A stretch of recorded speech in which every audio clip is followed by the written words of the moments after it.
What was the original idea for the show?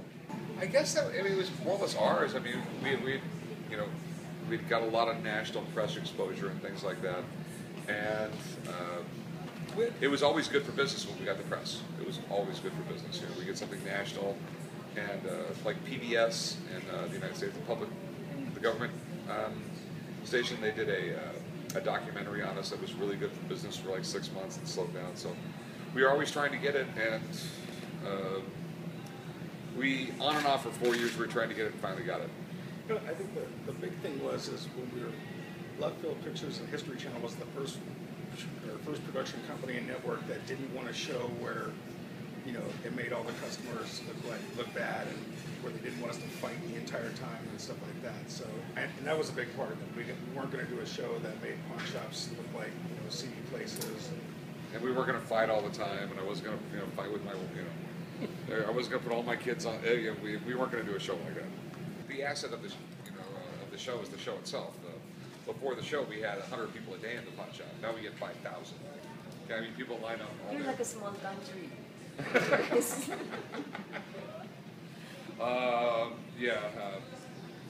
And my dad thinks he's the ruler. The greatest thing that's happened to my shop is the show. We've done so well over the past few years. How crazy have the fans been around the world? Oh, they've been really crazy.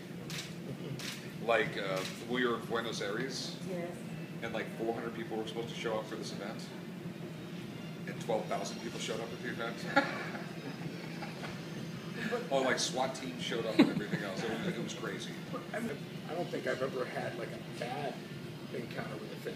It's just, you know, it takes me half an hour to get from the front door of the pawn shop to my office. Yeah.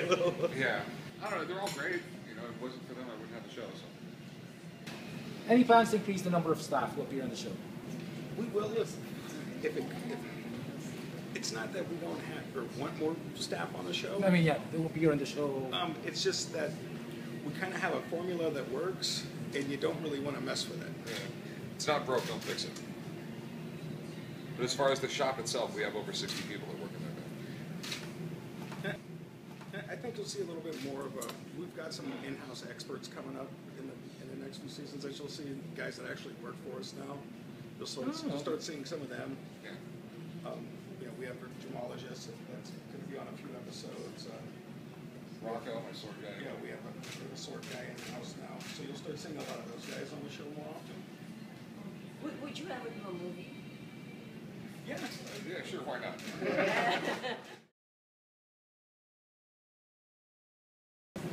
At the beginning, they weren't too sure about Chun-Li.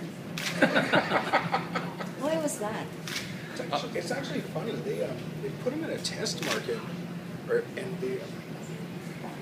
and everybody that watched the test market said that they would never watch a show with him on it. And it shows. It just shows how great of a test audience they were. Everybody loves them. Did they say why? You know, just they didn't like him. And it was the president of History Channel at the time said, "I don't care what they say. I'm putting him on the show."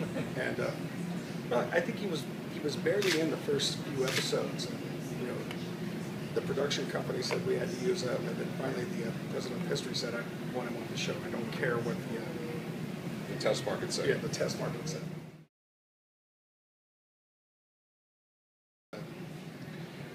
Willie Mace's game-worn uniform. I mean, that's a pretty big deal. I mean, the same uniforms in the Hall of Fame. I don't know of anybody else that has one in the world besides us in the Baseball Hall of Fame. It's just really different. People ask me this all the time. Well, you know, what's the neatest thing in the store? But if you go into my store right now, you'll see Picasso's on the walls, Rembrandt's on the walls, Marc Chagall's. You'll see Johnny Cash's driver's license. I mean, and there's just so much. We see so much great stuff. I mean, almost on a daily basis. It's really hard to come up with that. Anything from the Philippines? As a matter of fact, it was on one of the episodes where I had a U.S. military. From World War? No, from Philippine-American War. Yes. You saw that? Yeah, all the way back then. Yeah, that was really interesting. And I'm sure there's been other things because the Americans had such a presence here. I think I've done some Filipino coins on the show. Okay. Any specific item that you feel that I think it was Brock Williams Super Bowl ring that kind of brought us, or kind of catapulted us to another level.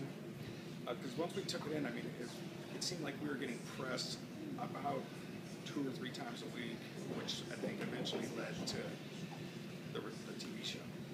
We ended up getting, we ended up buying a Super Bowl ring off one guy, his Super Bowl ring, and that led to buying a few more. So, and I didn't want to sell them because I put them in the showcase, and people would literally come in and see those, and then 6 months later they'd be in town with some friends coming back to the shop to show them the Super Bowl ring. So that's why a bunch of the neat, really interesting sports stuff I never sold. They're in the case, they're not for sale.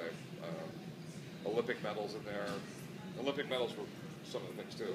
I have Olympic medals, Super Bowl rings. I have a medal from the World Cup. Those are probably the greatest things in the store because even before the show, those are the things that brought customers back and back again.